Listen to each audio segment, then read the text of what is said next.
Okay, we are live. We're just going to get the Instagram live before we get started here. Give me a quick second.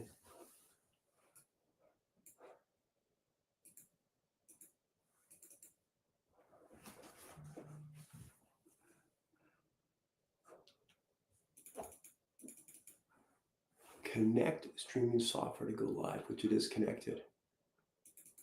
Okay. Oh, well, we'll go live on all the other platforms. I can go live on Instagram too. Sure. Here. So we are live. We're just having a few technical difficulties. It's all good. We're going to go live on Insta here too. Okay. Persistence, eh? Isn't that the key? That's right. Resiliency. Yes.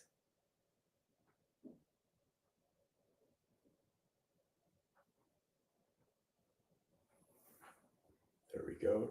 Done.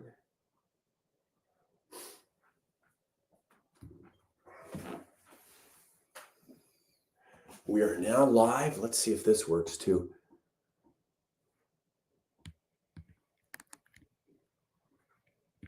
Probably want to switch the camera around. There we go.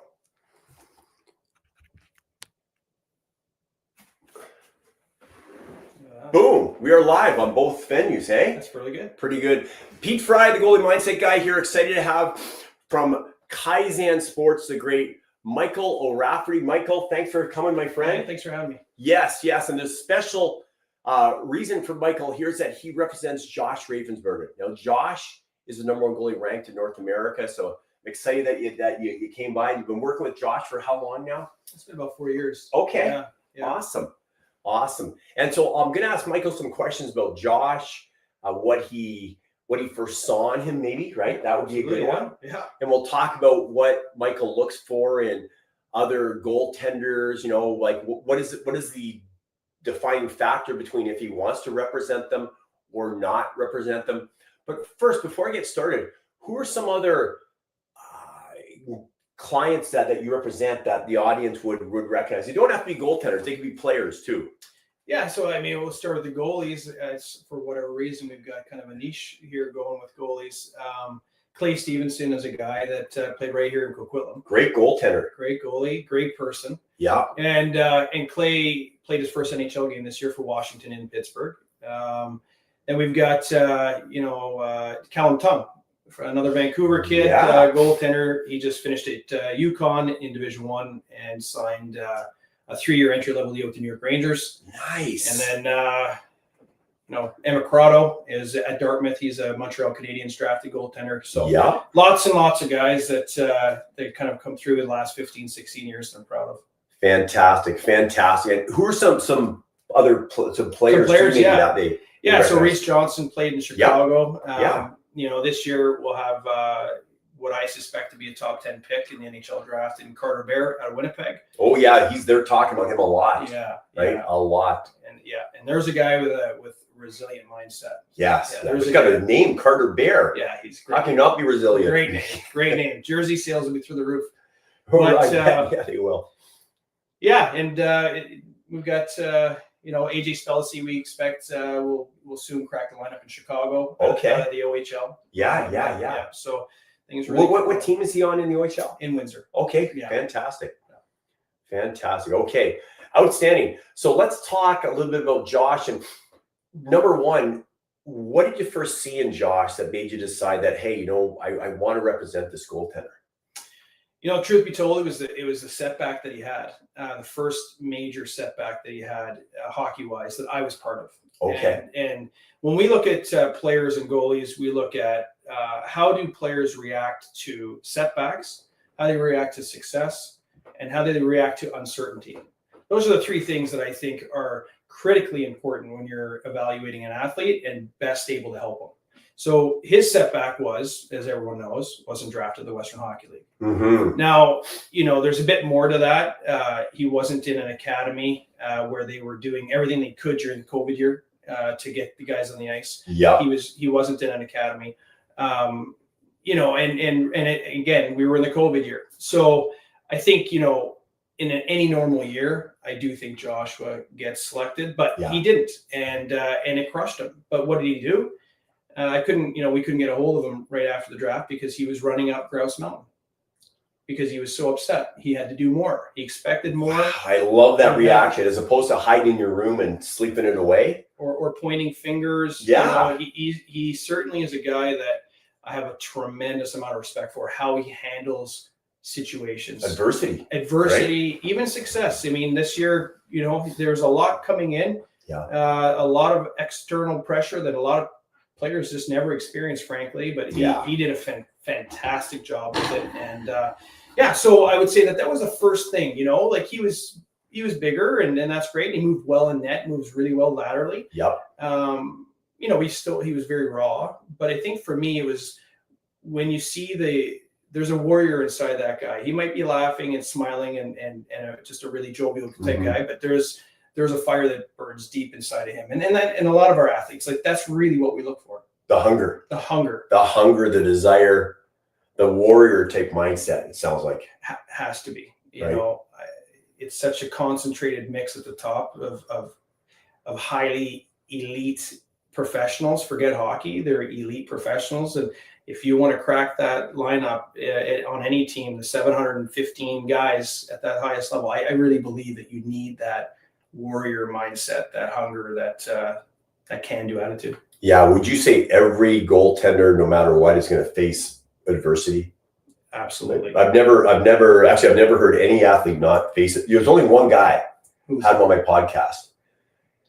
Bernie Nichols. Remember Bernie Nichols? Absolutely. Yeah. He just walked us through his career, no downs whatsoever. I was like, he's happy-go-lucky. Yeah. It's so funny. Yeah, there's not many of those around. No. Especially in goaltending. I know, exactly. Usually, even you look at a guy like Marc-Andre Fleury. Yeah. You think of that after that unbelievable season with Vegas. Yeah. They dissed him. Yeah.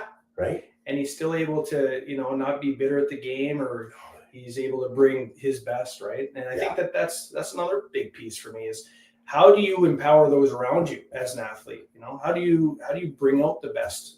So for us, we can talk about the guys that we go after and what we look for, but more importantly is what we look for when we don't take on an athlete. Yes, 100%, right? So, and what are some things that would make you not want to take on it? And I'm just checking our microphone settings right here as we're talking. What are some things that would make you not want to take on an athlete? I think first and foremost would be an absolute showstopper for us is any kind of bad attitude. Okay. Teammate issues, coach issues. It's just not worth it to us. I don't care how talented you are, but yeah. And I think the second one, which is a bit tricky to navigate, is when a parent's driving the bus. Okay. There's certainly support, and everyone needs that, specifically in today's game with the resources that are needed and everything. But and it's not to say that parents are doing it out of anything but love. But if you want to be the best, you've got to find it within yourself to do that extra. Yeah, big time. I coached with a guy played in the NHL for a long time, Tim Hunter. Oh, Tim Hunter. I remember watching him play for Seattle Breakers against the Victoria Cougars in the Western Hockey League. No kidding. Yeah. Whoa. Oh, he was a tough guy. Well, his saying was, and then some. And the best players have a lot of and then some. So you're willing to go to the rink and stretch and then some. You're willing to, for me, the and then some, that always stuck out with me. Yeah. So those are the things that we look for. And if you're not willing to do those things, I just think it's too hard to, for any of us to hope that you'll make it. Yeah, exactly. I remember I had a coach, Dave Woodley. This was in Bantam and Midget, actually, believe it or not. There was Bantam and Midget. And David played in the minors, like the American Hockey League. And I remember him saying, you got to be the opposite of a prima donna. Right. And so some guys may not know what a prima donna is, but basically it's the prima donna can only play great under perfect circumstances. Like they make jokes about opera singers sometimes. Right. They're like prima donnas. Everything's got to be perfect. Right. Whereas we got to be able to play, the bus arrives late. You get in 5 minutes before the game, you're still going to give your best performance, or you're hurt or something. Yeah. Right? Yeah. Okay. So getting back to Josh, if there are any NHL scouts watching right now or management, what are some things that you would tell them about Josh, why they should pick him over, say, the second ranked goalie or the third ranked goalie in North America? That's a great question. For me, it's pure athleticism. At 6'5.25", to be able to move the way he does, laterally, his skating ability, and simply the fact that Joshua never went through the academy model, which is somewhat of a professional model where things are laid out for you. All of what you see here today is natural ability, and there's nothing been manufactured. So you're just scratching the surface. And better yet, if you're an NHL team, you're going to have a player that's more than willing to buy into, because he doesn't already have some precepts, some things that he's stuck to. Yes. And some things that he won't change. Joshua he's going to ask you questions, and that's all the best players do. They want to know why. But if you can explain why, I think an NHL team's going to have a real good player that's just scratching the surface, which is crazy to think with the years that he's had. So, secondly, I think, anytime you have a goalie that's as highly ranked as him, the humbleness brings about a work ethic that isn't him getting drafted this year, whether it's the first round or early second. We're all hoping for first, but it won't matter. And that's, I guess, another piece. His mindset, he's resilient. Yep. He's flexible emotionally, and a lot of the work he's done with you guys has helped in that. He expects a lot out of himself, but he's not looking at the draft as an endpoint. Yeah. He's looking at the draft as just the beginning and that's huge. It's everything. Yeah. It is really, any draft is just the beginning to that level. And what do you do next? So he's proven that he didn't have to get drafted in order to do what he's done in this level. Yeah. Now this is just, hopefully it sets him up for a little bit of an easier entry point, let's say. Yes. The rest of it is going to be what he puts in. Yeah, 100%. Yeah, a general question. Just want to get your thoughts on this. So Josh didn't get drafted in the Western Hockey League. Carson Bjarnason didn't get drafted and was one of the top goalies in North America. Right. Do you think the Western Hockey League draft is too young? Do you think it would be better if they made it, say, a year later or 2 years later, like the OHL? I personally do. I mean, when we watch Bantam, it took, or what would they call it, 14U or 14U, 15U, Bantam, right? So, for me, when you watch that level, it's even hard to evaluate up until Christmas, simply because there's so much variance. Yeah. In not skill, but certainly size. And I think you give them another year, which is still early. You give them another year to catch up to each other physically and kind of emotionally, and puberty, the whole thing. And I think that, I think I saw a stat that 30% of the Western League were free agents, which is a big number. Really? That's what, don't quote me on that. Someone's going to have to fact check me here, but I believe that that's the number I heard, and I wouldn't be surprised. Yeah. Okay. There's a lot of guys that develop later. Especially goalies. Yeah, especially goalies. Yeah. It's interesting. And then another question, what are your thoughts on the whole, you can now play NCAA after major junior? Is that good for the players? Not good for the players? What do you think? Yeah, that to me, there's a lot to unpack there. So I'm a big fan of college hockey. And that's the way I started our business 17 years ago. We were kind of known as the school guys. Okay. Yeah. And we've since transitioned into getting better and better players and more elite players. And so now we're more heavily weighted towards the Western Hockey League or the CHL. Yeah. But now I think it's an amazing opportunity for these players. But I would say one thing. What is your intent? Why are you going to college? What's the purpose? What's the purpose? Yeah. If it's because it's a new shiny toy, because you want to get paid, because, and everyone's going to have their, going to stack rank what's important to them. And that's important to me, right? Everyone's unique. So if money is the most important thing to you, okay, I'll support you, but let's just make sure that it matches your athletic goals too. Mm-hmm. It matches the trajectory that you're on. Mm-hmm. One thing that, so I do really believe in it. I believe that you can become, you have more time in the gym. Yeah. You get physically stronger, now, and you also have time management because now you're back in class. That's something that a lot of players, I think, struggle with early. They forget sometimes. It's called student athlete, not athlete student. You got to go to class. You got to do well because you can become academically ineligible, right? So you have to understand that there's going to be a much bigger workload. But if you can get it to a point where if you sign early, they will still honor your scholarship forever. That to me is a real hard thing to it's a hard thing to turn down. Yes, big time. Right? Because your career might end quickly. It might take you 20 odd years, but at the end of the day, you're going to be able to go back to that school and finish if you like, So I do see how less mileage and an education and maybe just growing up a little bit in time management, I can see how that can, give you an advantage later. But I don't discount the Western Hockey League, because that teaches you hockey. And what I mean by that is it teaches you not only do you have elite level coaches at a young age, but you also have travel, which is part of playing pro hockey. Yeah.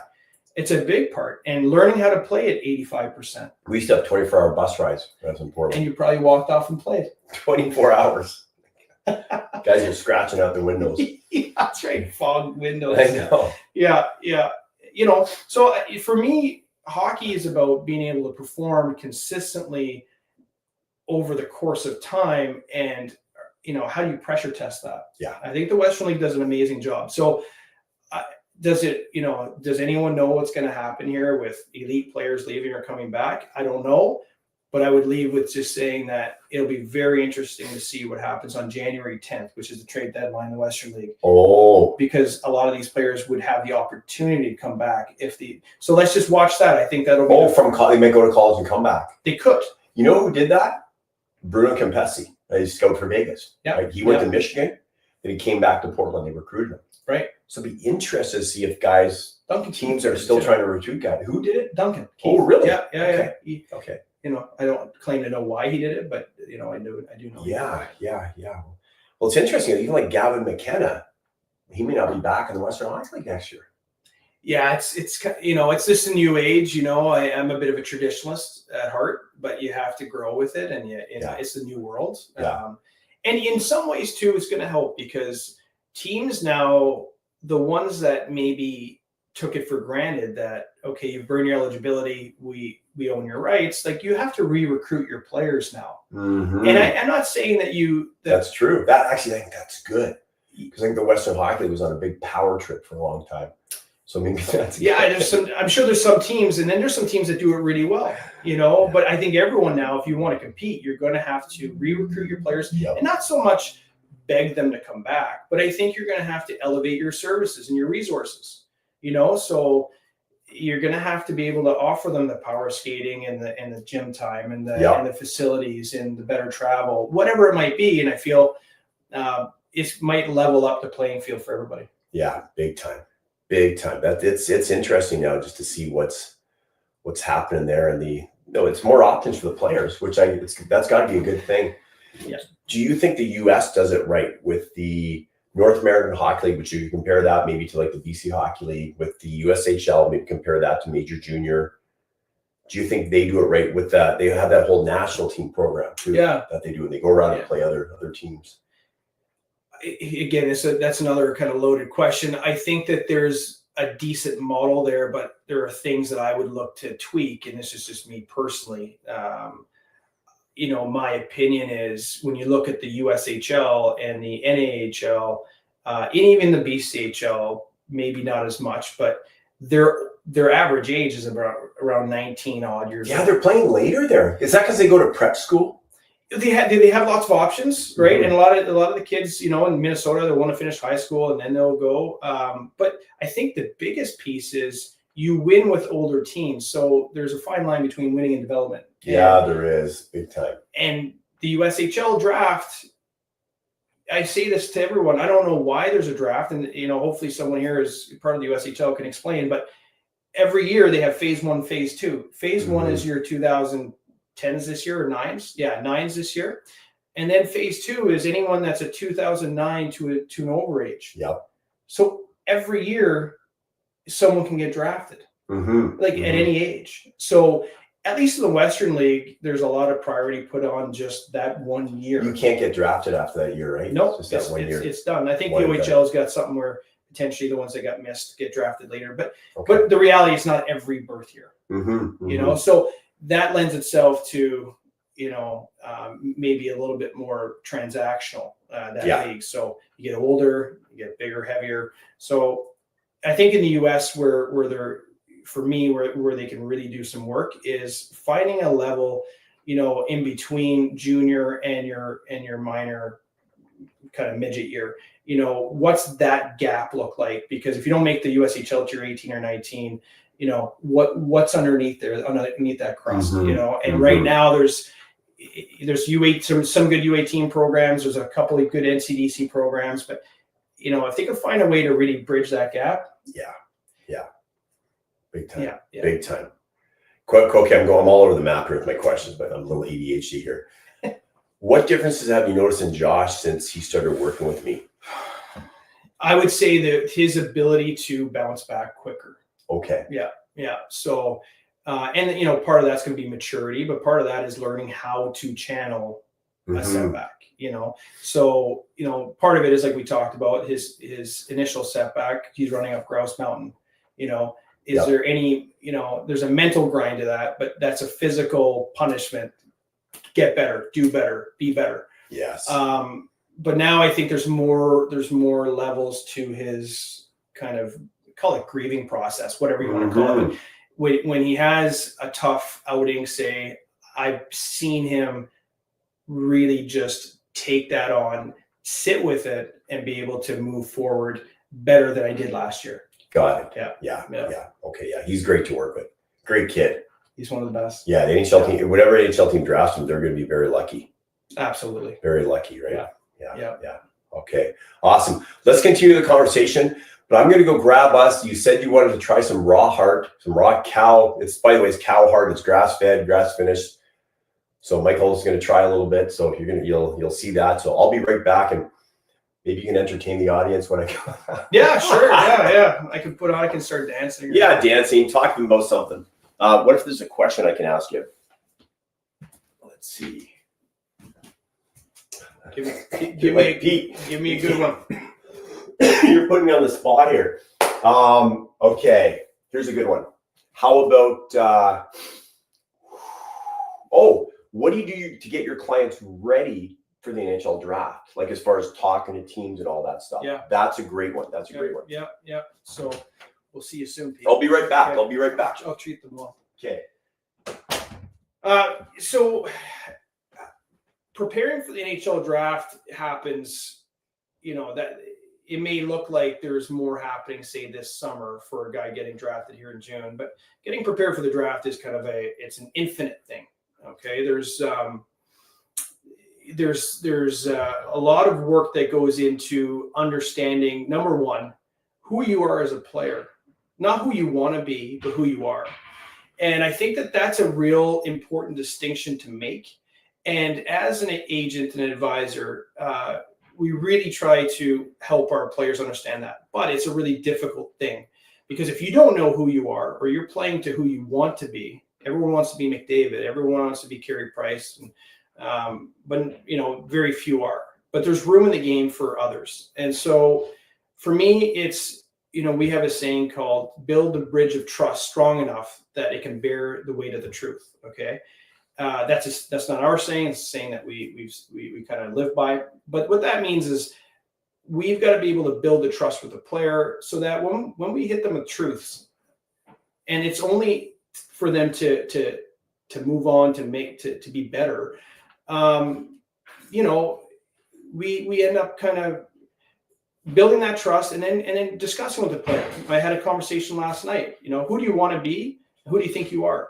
And then what we'll do is we'll understand, okay, so if you're going to be a power forward, what are your key performance indicators? and what you call it your KPIs.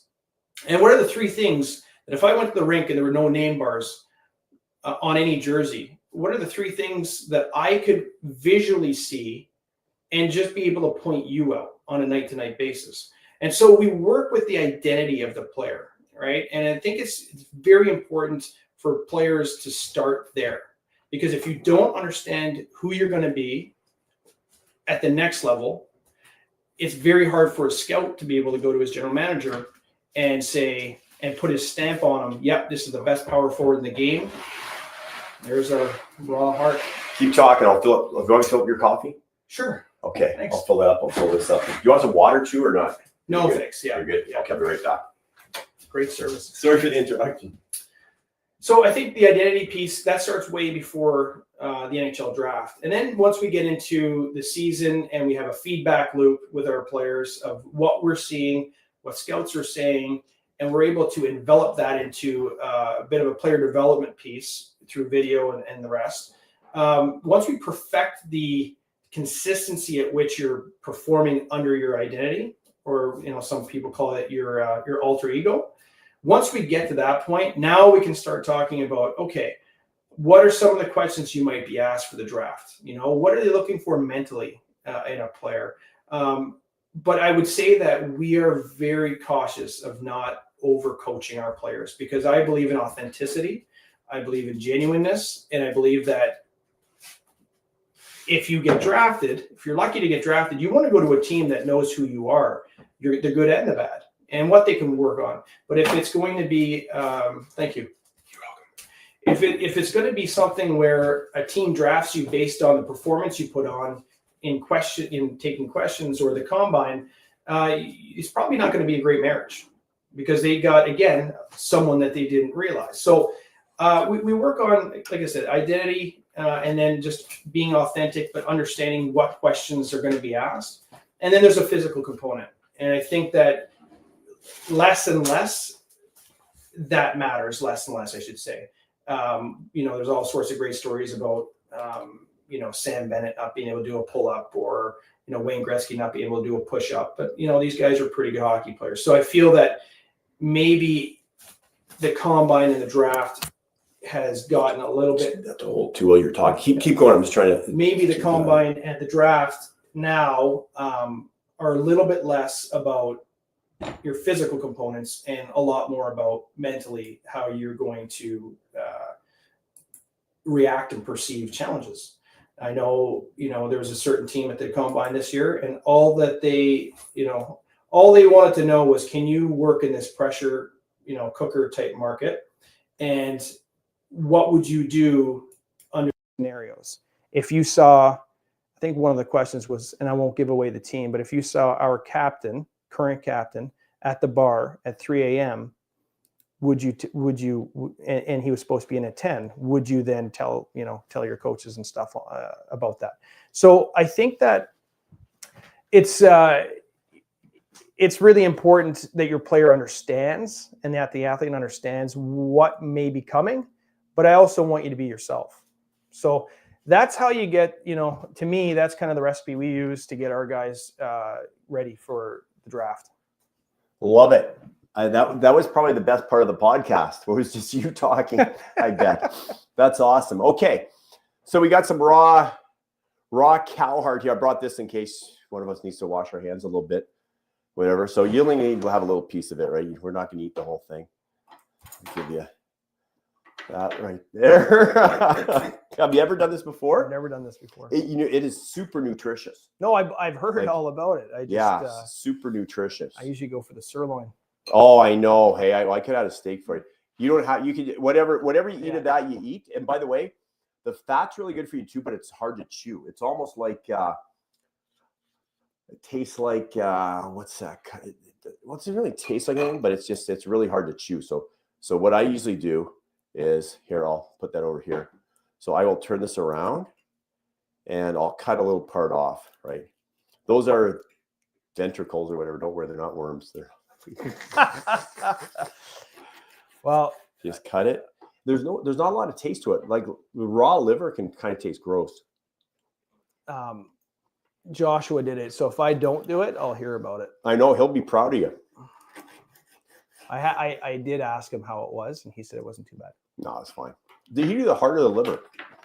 Heart. How is it? It's good. Yeah. It's probably an acquired thing. It is. It is. After the first time I did it, I was like, I only had a little bit, and I was like, so my son got me onto it, right? And then the next time, a little bit more. So I appreciate you sharing that with me. yeah, you're welcome. Yeah. So yeah, I'm just glad you tried it. Great job. It's good. And whatever you don't eat, like I say, I'll give to Turner. I think I'm good there. You're good I'm there. Oh man, that's okay. That's fine. Yeah, Turner. Turner fired up. Yeah, he's been a good boy. Yep, he has been. I'm just going to finish this off here real quick. Okay, so I fixed some microphones too, so they should be working better now. They can still hear us before. Okay. It's just going to be more clear. So do the recording, they'll have to clean up the audio a bit. What else do we want to talk about? What do you think the audience, the goaltenders, if goalie parents are hearing, what's the biggest advice you give to goalie parents? That's a good one. So a big thing that comes across quite a bit with our goalies is, this team's going to be way better than this team, or this level's much higher than this level, and I feel that most times we deviate to playing on the top team, even though you might get fewer games, or your team's not doing well. And so you think maybe your chances of being seen or scouted are less. I can tell you that is completely false. And that's through our experience with our goalies. Clay Stevenson is a great example, the kid with the Washington Capitals. He got cut from his, I'll have to fact check this with him, but he got cut from his A1 team in Drayton Valley when he was 15. I love these stories. He was going to quit hockey. Wow. And he didn't. And at 20, he, from the story is at 20, he had been very good, but inconsistent at 19 in the BCHL. Well, there was probably a trade going to happen, sending him to Merritt for his 20-year-old year. Well, he showed up at 20 and he did really well. But Coquitlam, his entire time there, aside from his last year where he put up a 936, I think it was a 936, they were not very good. But he went to an Ivy League school and he signed an NHL contract. Emmett Corrado was out of Coquitlam. It wasn't a good team. They were not good. They were not good. Emmett Corrado is a great example. Out of Drayton Valley, Montreal Canadiens draft pick.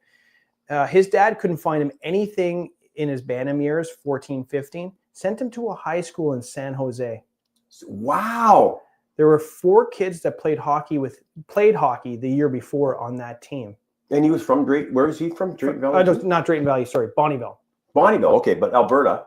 San Jose. Yeah. That's a shock. Yeah. And it was somewhere in Ontario, so maybe it was in San Jose. He was near Temecula. The Ontario Reign, I think, is where he played. So scratch San Jose, but it was the Ontario Reign. But I mean, it was like the Ontario Reign minor hockey. Minor hockey, not the American League. Okay. Yeah. And there's only a handful of guys that played hockey the year before. Yep. And anyhow, the story goes, he's drafted late in the USHL, makes it, and the rest is history. Now he's actually at Dartmouth as well.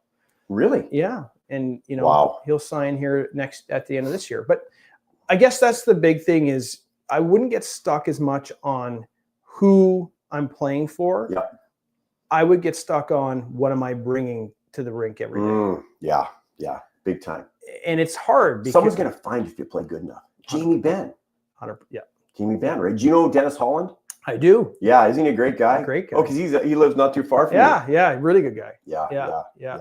There's lots and lots of stories, and I think that in some ways, I had an NHL scout tell me one time he had given me a particular program that was really strong. He said it's really difficult to judge a goalie at that program because they're so insulated. Yes. So, my opinion is just go play, be the hardest working guy. It's all cliche stuff because it works. Yeah. Did you ever hear the story of Ray Emery? No. So Eli told me this, and rest in peace, Ray. Right? He passed away three years ago, I think now, or something like that, 3 summers ago. Anyway, so Ray, as a 16 or 17-year-old, got cut from I think Eli said 14 teams or something. Amazing. He's trying out for the worst junior C team in Ontario, the worst. And it comes down to him and one other goalie. And so what the coach says, well, you guys are both going to play a game tonight for the senior team. You'll play half a game. Oh. Or whoever plays better, I'm going to choose you. And Ray happened to play better. Now, so Ray played that year, and his GAA was 6 point something, I think. But he won rookie of the year or goalie of the year or something like that. His team was terrible, but it didn't matter. He battled through. The next year he played in the OHL, and he was signed or drafted to whoever it was drafted him and signed to the National Hockey League. Yeah. Right. So it's look at your client, Austin Elliott. Austin. Oh, I love Austin. He's so great. His parents, I got a chance to meet his parents when we were in London. They came over and stuff like that. Yeah, it was really, really good. He's a great kid. No, this truth is probably no one wanted him in the Western League. Well, I think, is that the truth? It was as an overage, because I think the Western Hockey, a few clients that they didn't want, and to me it doesn't make sense, because the goalie has the biggest impact on your team. I couldn't agree more. You look at the NHL, maybe there's a Connor McDavid that could impact a game more than a goalie, but not many other players. I agree. Right. And that's even questionable, right? Because, a goalie's on fire. He's going to win the games for you. So to me, that was a mistake by every team in the Western Hockey League. And he proved it. Yeah, he proved, he's so good. Yeah. So good. Those are the things, He's going to Toronto now. He's going to Toronto.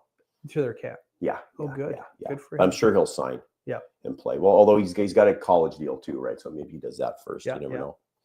You never know. So, okay, do you want some blood? I'm just joking. I won't make you drink it. I'm gonna just bottoms up here. I'll have my coffee. A lot healthier than Pepsi, believe me. Okay. So I'll stick to the coffee. Okay, now Michael's gonna break a board. He's gonna break a board. You're gonna love this. Okay. So I gotta figure out how I'm gonna get it set up here. Let me take this stuff away. Okay. Another question while I get this stuff set up for you is. It was kind of fun, hey? It's been great. Enjoying it? Yeah, I love it. Okay, we should be done in 10 minutes. We'll be done in 10 minutes. Okay. I've got nothing. No. So anyone have any? I bet we have some questions here. Let me just check the phone. Sorry, guys, I'm having a hard time reading. Let's see. What do we got for questions? Joined. More great saves. How's it going? Speaking of California. How does a goalie overcome a coach that doesn't give the respect to the position it deserves? Oh, I'm going to let you answer that one. The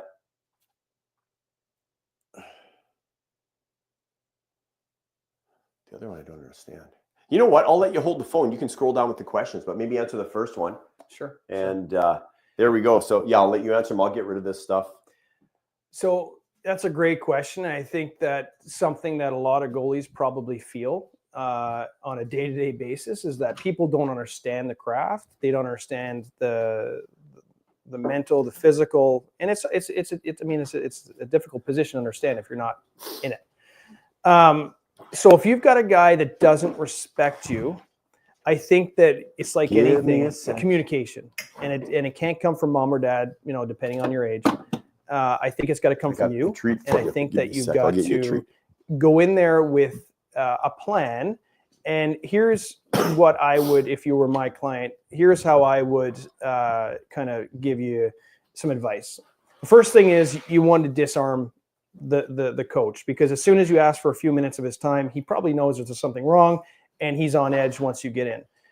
So typically, I'll tell my players I'm giving away all the secrets here, to disarm them with whatever comment you think might come back. So look, I understand that I had a poor performance over the weekend, and that's on me. So right away, you've got a coach here that understands that you aren't going to come in here and point fingers, and you're going to take some of the responsibility on your play, which you should. And now his shoulders come down. He's more willing to listen. And then what I would say, depending, again, I'd have to ask you more questions on your current situation. But, I think that what you say is, the reality is sometimes I feel as if, there are times where maybe a goal is misunderstood, and I would suggest, if it's possible, if we could break down the video post game or the next day, and maybe I could give you my viewpoint on what happened. Now, again, if he completely disrespects you, I'm not sure you would get too far with that. But if that's the case, you're probably playing for the wrong guy. But I think if you're able to go in and again, number one, relax him. Number two, give him your perspective, but also a solution. I think what I hear from coaches more than not is they don't like when a player goes in and says, how do I play more? How do I get more opportunity? I think you have to go into these situations with more of a solutions-based conversation, right? So you've already thought of it. And what you're trying to do is sell to him to agree to a certain outcome. So you might think all these goals aren't great, but I think if we review video together, I think that'd be a great way for all of us to get on the same page. And I'm willing to take the blame on a goal for sure. But I'd love to rewatch them with you. So I think that's answers that question. If you have more to it, you can put it in there. I'm not really a Instagram guy, but let me see if I can find more questions. I'd say prove the wrong, like giving it 50% for the first half practice, or the playing time to practice and giving it your all. Yes. If you guys have any questions while I wait for Pete, I'm happy to answer them. What should you do during the off season to stay ready for the season? So that, again, a bit of a loaded question. There's lots, and not knowing your situation per se, but like some general advice that I would give. Number one is make sure that after the season's done, you give yourself some time. I think that is key. Mentally, physically, active rest. You're not laying down playing video games, but I would say give yourself 2-3 weeks where you're really just allowing your hips to and your brain to decompress. Speaking of hips, I think that's probably the number one thing I would, after mindset, I would talk to my players about. Healthy hips. That is the key to goaltending in today's age, the way that you guys have to play the position. And so I would say that you're going to have a trainer, or you're going to be training with a group or whatnot. That's, that we know. I would say finding the best hip routine possible and staying true to it will be the most important thing you do, because it's a little bit of a, what we would call it, an epidemic, or in terms of these FAIs and these hip impingements now, and they're completely manageable if you're into prehab and you're into stretching those hips and those tendons and getting some space in the joints. But I would say that do not undervalue that in your off-season training is your hips. That's huge, huge, huge. And then, of course, guys, your mind, the off-season edge. Boom, for the mindset there. Sorry, Michael. You're good. In front of you there. There we go. And what I say with that is that, players will work on their skills, they work on their techniques and their body and stuff. When I always ask a pro goalie what percentage of success is mental, they'll say 90%. Yeah. Right. So in the past, I used to just start training the goalies on their mindset in September. Right. I used to take a break, right? It's like a teacher. Yes. And you take the summer off, Everyone right? needs a break. Yeah. But now it's just like, no. So a lot of guys they'll take 2 weeks off, and then they may still rest their body, but we'll work with them on the mind still. Like whether it's they're doing the seeing themselves doing the drills out there. So they actually become stronger for when they do go back on the ice. This is a good one here. At what age should a parent expect their child to fully take over the reins? And again, that's a case-by-case basis. But what I would say is I don't know if I fully agree with fully take over the reins. I think that's as a professional, but they're still going to rely on mom and dad. I think what it is giving them space to try something, even though you may think that it's not going to work. Be okay with that and let them fail. They're not going to completely derail their career, but let them be able to set up their own guardrails, right? Because if you're setting the guardrails their whole career, when it comes down to pro and you're not around, it's going to be difficult. And I see that now. Parents are very involved in the 22, 3, 4, 5-year-old kids, I mean, adults, that they treat like kids, and they really do struggle. And I think it harms their ability to, like I said, crack that concentrated elite level that we call the NHL. Right? Yeah, the whole bounce back. Learn how to fail forward fast. Exactly. Right? So don't bulldoze the way. You might steer them. But I would say that by the time they're 20, 21, you really want them to be able to make their own decisions. But also, if you've given them the space, they probably respect it enough to ask you the question. So I think that that would be my best answer, is just let them fly to the nest here every now and again, and whether it's going to fail or not, and catch them at the right time. I guess that's a parenting thing that I love it. Yeah, that's perfect. Okay, let's get set up for the board break there. We'll keep that going. So you guys are going to see Michael break a board. I'll demonstrate it first for you. So what we need to do is this is exciting. Hey, you didn't know you're going to do all this stuff here. Okay. We're going to have to move this out of the way. I think we can. They're pre-cut. Right over here. Pardon? They're pre-cut. No. They're here. I'll actually show you one. I have failed quite a few times in demonstrations at my camps for guys, showing them to break the board. But a lot of times I didn't have very good base, but we got a really good base here, right? Which will make a big difference. Okay, so I'm going to get these chairs out of here. Yep. For a quick sec here. Yeah, I'll just throw them out. You can entertain everyone. This will be really quick. Get ready. There we go. Thanks. See if I can do it this way. Look at that. My wife gets mad at me because I just destroyed those chairs. That's funny. Okay. I got to carry these over. Next time we'll break a brick. Not this time. Yeah. Okay, what if we put them here? Make sure you got the space below. So that one, we put it right there, right in front of it, exactly the same. Watch your hands, because that stuff is a challenge on the hands.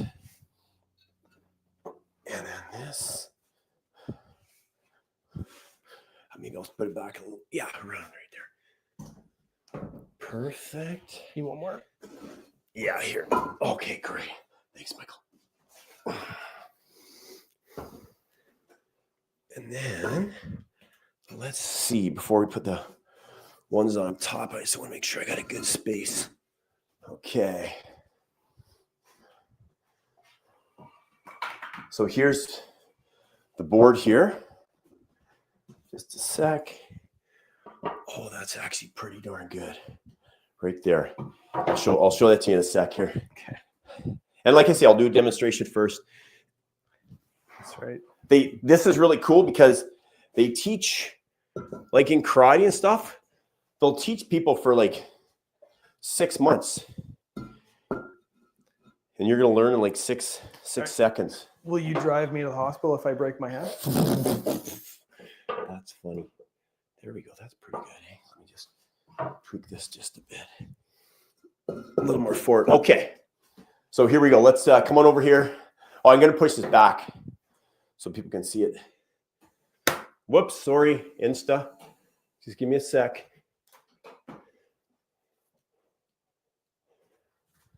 We're back. Yeah, they can see that, right? Perfect. Here, back a little more. See if I can do this without. Okay. Both can see it. So here we got to kind of go down on one knee. Well, I'll show you. One knee? Yeah, one knee. Sorry. So here we have a board. It's 1 inch thick, right? You can see it. Grab it. Kind of. Yeah, it's a real board. It's a freaking real board. It's a real board. Okay, so now here's the key thing. So when we break it, number one, I'm going to get you a marker first. I want you to write a target on it, something that you want to accomplish. You'll feel great. And you don't have to tell anyone. You can keep it private if you want.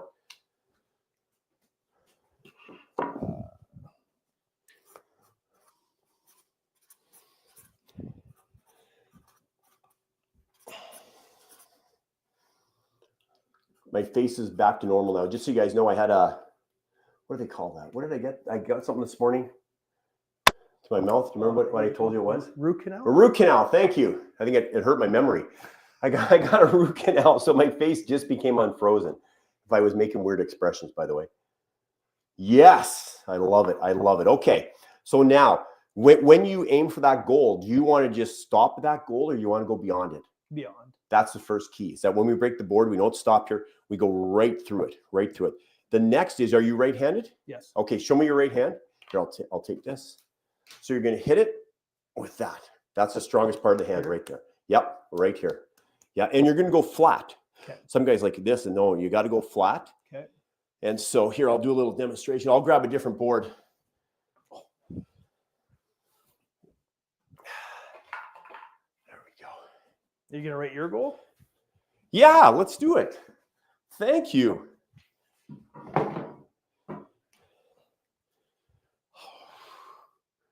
I got some here. What's the one that I'm... Oh, here's one. You'll like this.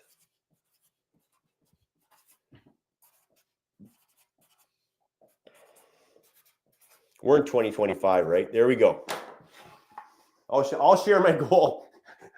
Ripped abs in 2025. That's what I'm shooting for. You're close. Got a little ways to go. Okay, so now, oh, by the way, you want to make sure that there's usually a little U in the board. Right. So you want to make sure the U is going up, not down. Yeah. Right? Or so there's a lot. And you want to go with the grain. Now, I used to have my guys, get all fired up and jacked up and, yeah, boom, right? But now it's like a lot of times they're not going to say that all the time when they're playing. Right. So I'll have them do it silently, right? So number one, when you're standing up, see your hand down here. See it there. And just hold that image in your mind, right? See your hand down there. Then you're going to get set. This leg's going to go forward. This one back. You're going to use this as a support. And you're going to go 1, and you kind of feel it. Like, see, I'm just feeling this part on the board. Yep. 2, then you got to see your hand right through. And so on the third, and you want to make sure when you aim for your target, you want to aim right for your target. Okay. What I mean is you want to stay away from those areas there. When you go right in the middle, it's super key. Okay. So it'll look like this when you're breaking the board. So it goes, and by the way, people like karate schools will take months training people to get them ready for this, right? So you're learning this in 5 minutes. Freaking right. So, okay, so you see the power of visualization. See your hand through the board, and it's like 1. Can you see me? Yeah, I can see. Yep. 2, third one, boom! Right there. Right through. Okay. Let's rock and roll, my friend. Let's make sure we wrote it. Yeah, we wrote it on the right side, like, because it's looped up that way, right? Yep. Perfect. Okay, so see your hand below. Okay. Can you picture it below there still? Yeah. See it below, yep. Maybe see the board broken. And when you go down, you're going to touch it a couple times. 1, 2, and you can say something out loud if you want. You don't have to. 2. And all the way through. Yeah! High five. Great job, my friend. There you go. Frickin' right. Take this. Put this on your wall. There's Buster. Okay. Pete Fry here with the great Michael O'Rafferty from Kaizen Sports. Does anyone know what Kaizen? If anyone knows what Kaizen means, the first person wins a free book, one of my books, anyone that you want, okay? Whoever knows what the word Kaizen means, I'll look for it in the answers here in the chat. Let's see. Yeah, so anyone know? What does the word Kaizen mean? The first one to get that right, we'll see how quickly someone Googles it probably. Yeah. It's a Japanese word. It's a powerful word. Okay, I'm going to give 5 seconds. 5 seconds. Never-ending improvement. Constant, never-ending improvement. Chase. Oh, you know Chase, hey? Chase. The great Chase. Oh, yeah. Oh, that's our guy. Chase. Yeah, there you go. Constant, never-ending improvement.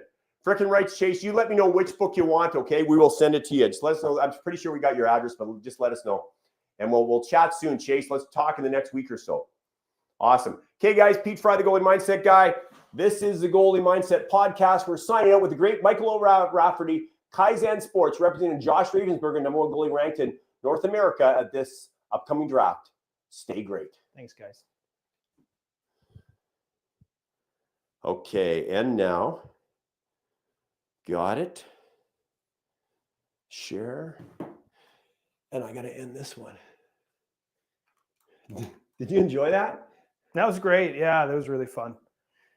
It's always good to, like, that's the power of social media. You can get a number of people on there with a specific interest, right? So yes. that's good.